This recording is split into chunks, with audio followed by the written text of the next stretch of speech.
พูด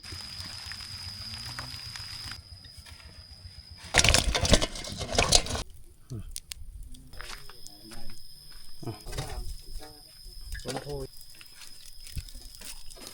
เอาที่พื้นที่มัน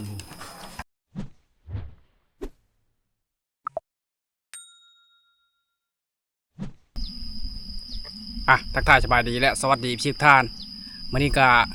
เป็นเวลาที่รอคอยนะรอคอยฝนตกพี่น้องเอ้ยฝนกะตกพอดีตกเมื่อคืนนี่ตกประมาณ10 โมงกลางคืนนะฝนตกนะ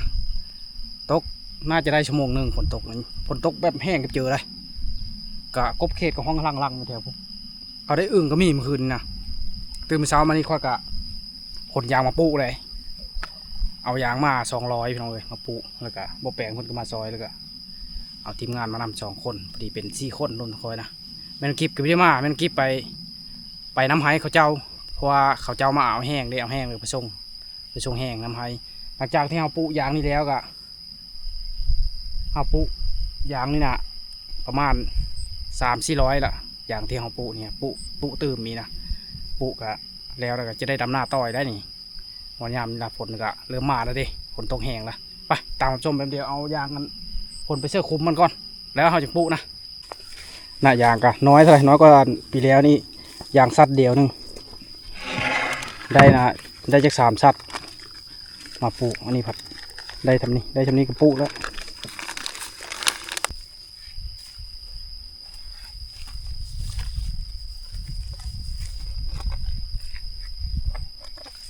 ปูดำมาจะปูได้ละ10 คนดีไปถ้า4คือ5พอแล้ว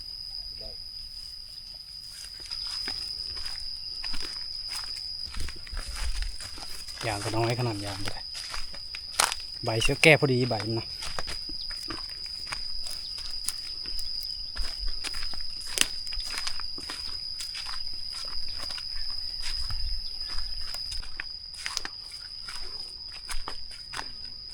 เนี้ยนี้นะเขาปูไปแล้วเนี่ยมันตายแต่ก็ได้ปูใหม่อีกแต่ว่ายังไม่ทันคุดตัวนี้ปลาไม่ตั้งมันนี่ละ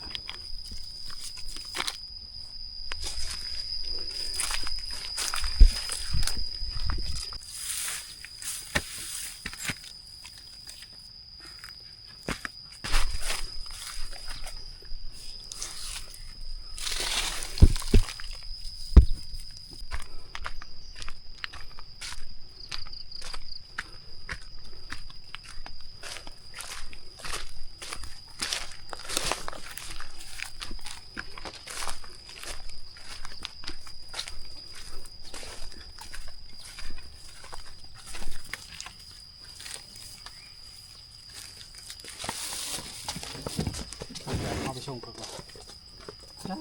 ก็จะรถไถละโคตรเครื่องทั้งไปเลย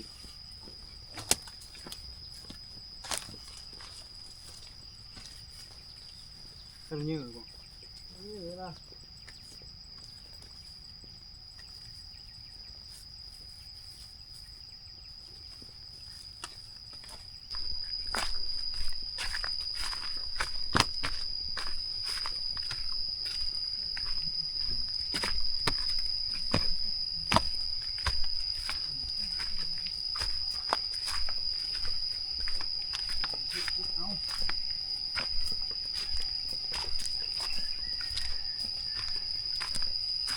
พวกเห็ดหอมครับ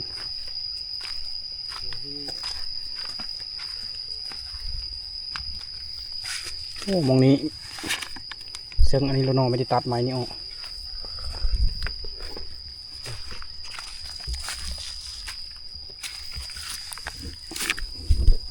ขุมนี่มีน้ำอยู่ขุมนี่น้ำชันแห้ง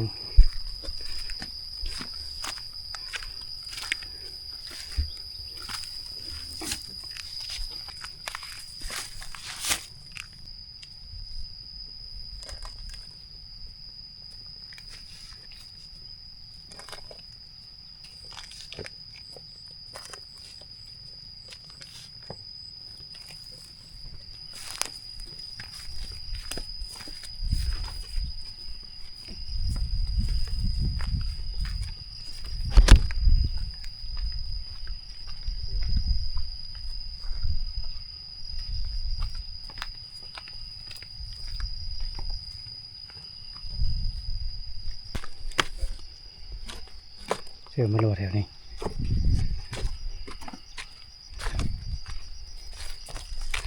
โอ้น้ำหนักเต็มนะ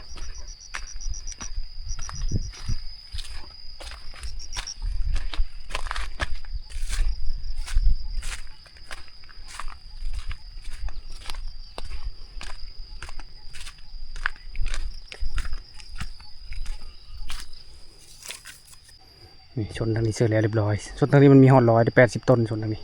เดี๋ยวคนไปเชื่อชนนั้นอีกแล้วก็ปุนะ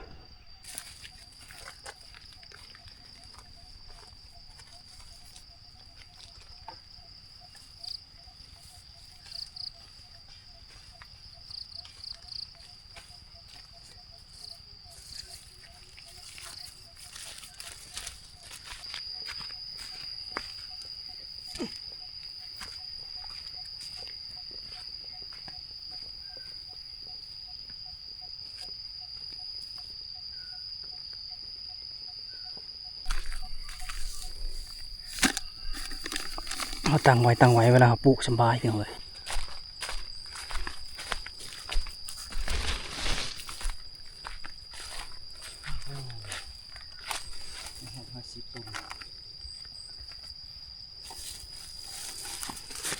คนละ6 7ดีมั้ยอยู่หลายลบดี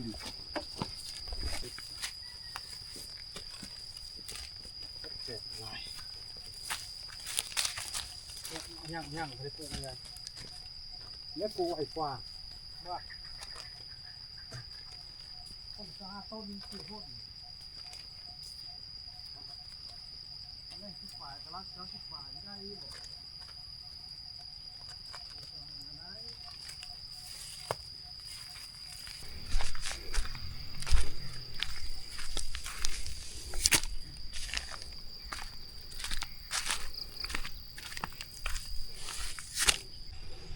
ปลูกก่อนบัดนี้อย่างก็เสื้อคลุมแล้วล่ะพุ่งปัดถกไปก่อนนะไอ้ปุ๋ยโหเอาไปพื้นก่อน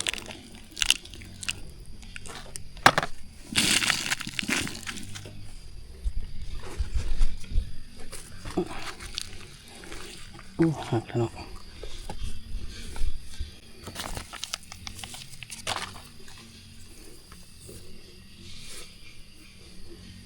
งามันก็ปีนทางทิศตะวันออกเลยงาตัวที่ห้องตั้งนะ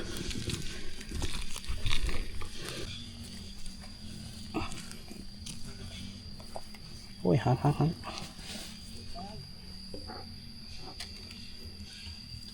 เทวงกลางนี้ปุ๋ยก็ได้เสื้อ2 เธอได้ห้องพื้นแล้วก็เสื้อกลาง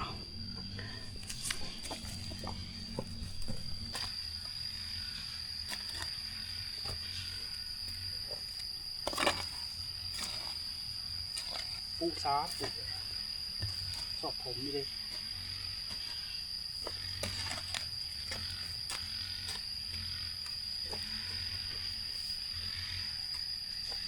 ไม่เชื่อว่าไหมมีจะเชื่อว่าคือเก่าละเพื่อหรือเช่น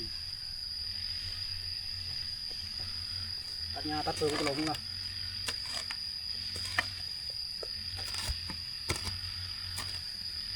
เก็บเนียนเลย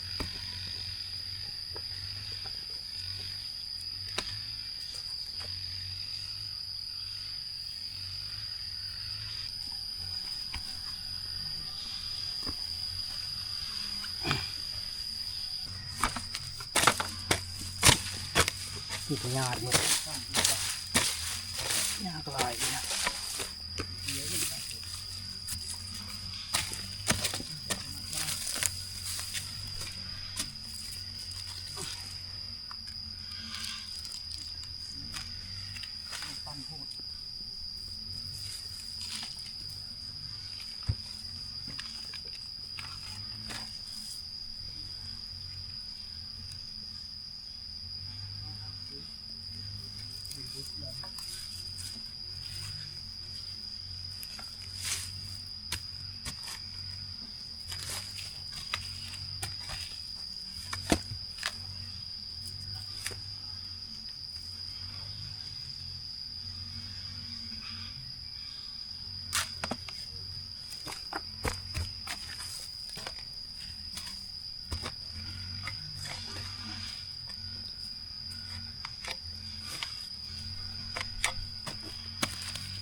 ในหามันนะมีลายไปเลยเลยนะหาโผล่หาเอิน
ตั้มไปเลยโอ้ยคิดเลยรถโคตร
ตอนนี้หากระปูแล้วได้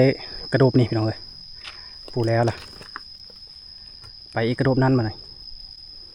ตัวนี้มีหอดร้อยดิปูแล้วไวตัวนี้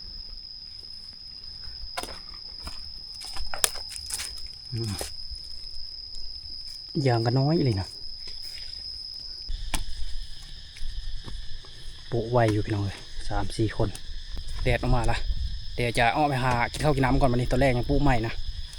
มาเฮ็ดยืดกินก่อนบัดนี่เมนูวันนี้ปิ้งเคสมีกับตอนแจ่วเคสตรงปองเฮอเช้านี่การคืนนี้ฝนตกแห้ง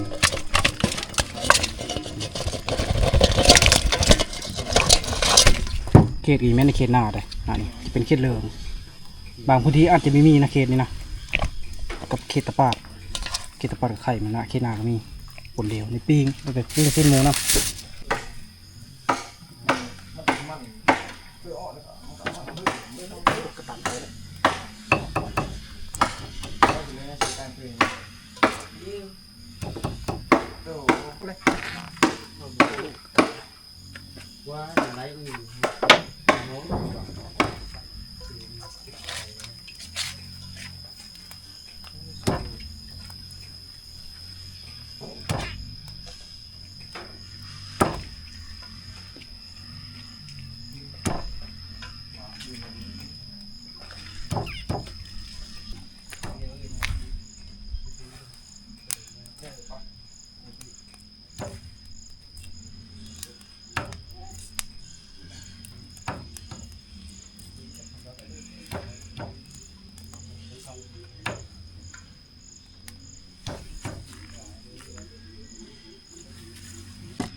สีหมูกันอันนี้จะเฮ็ดเมนูดาบเนาะเดี๋ยวเกลือเชื่อนี่ก่อน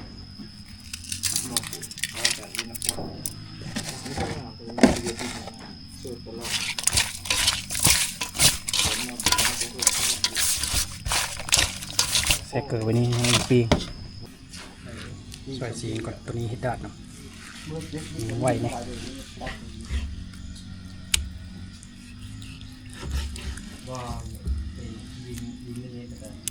มันจะเด่นคือใช้มันมาเป็นบ้านมันบนไหนๆเนี่ยปีหน้าดีกว่าดินได้ดีเองเปล่าดีเป็นสมดี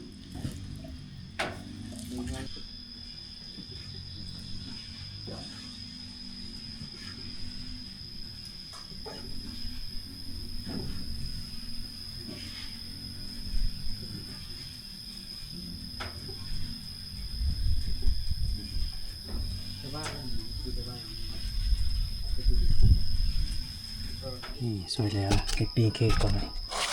หนีบเคสไว้ก่อน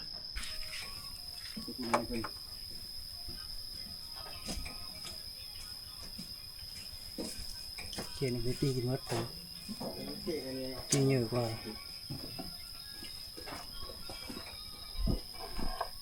ตัวหาฟังเลยนะ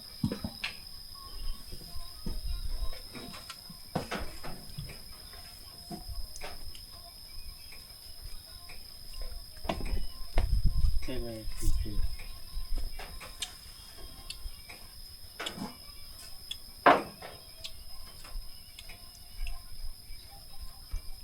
อารมณ์ไปแบบนี้เลย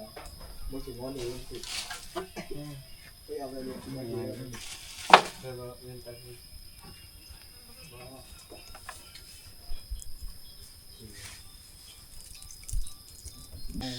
เพจได้5 ปีนะ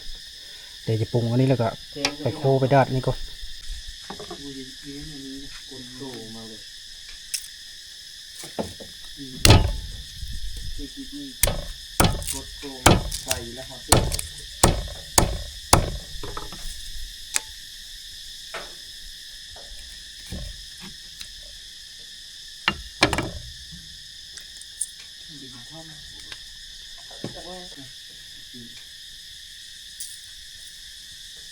ยิ่งคือกูไปเอาอีก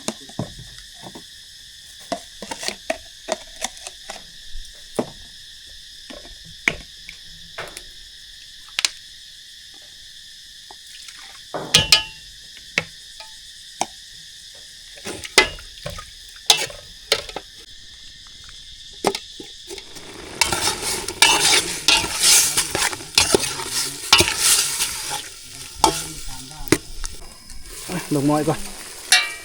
เอ้ย ได้เยอะ ต้องกันชุกเลยเดี๋ยวจะ ต้อง น้อย โต๊ะบอก พอลงก่อน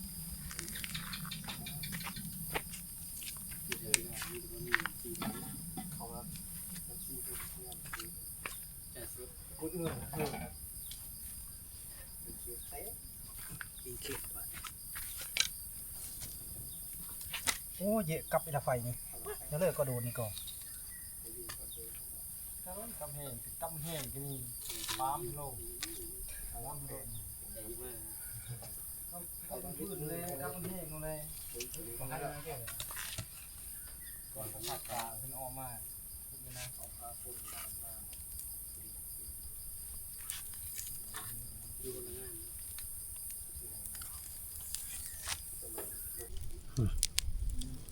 ถ้าเควดชุก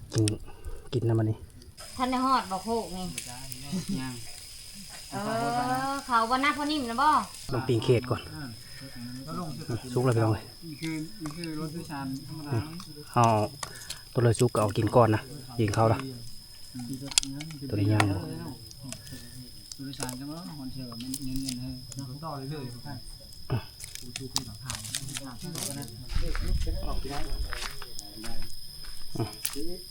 ขวาไหมตัวนี้ยังทันซุกแต่ขวาเอาเครื่องนึง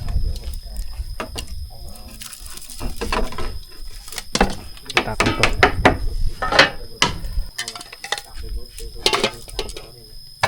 แฮมเลยคักได้แซ่บได้แบบนี้เลยปีงแฮมนี่แซ่บได้นี่กรอบฮาโลแซ่บแบบนิ่มๆแซ่บกี่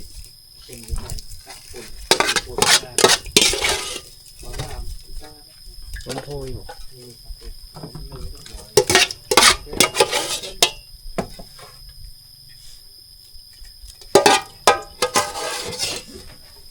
เสียเป็นไก่มาเตียง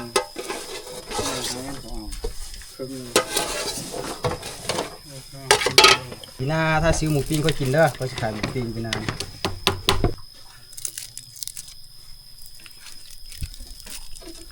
เอาได้บันได้ ตัวนี้มีซุปเลยตัวนี้เอาละใช่เป็นไก่ มุกบันหาไม้เสียงเมียงละนี่เสียบบีว้าวเลยบันนี่เสียลายบ่ายโมงละพอจะได้กินปีเขตนี่ ใช่น้ำมัน ไอ้ที่เพื่อนที่มัน พวกคนพวกติ๊บเผากันของแท้ เพ็กติมยางกับหมูนี่แจมกินดิบมา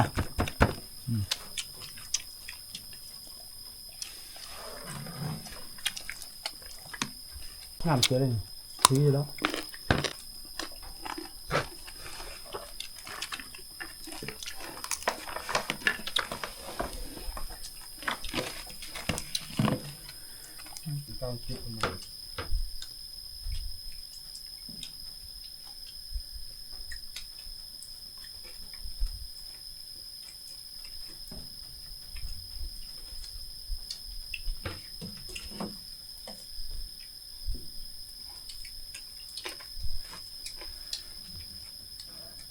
นี่มีจำเลยเนาะ โอ้เบิร์ดอยู่ตรงนั้นโอ้ยากหลายเลย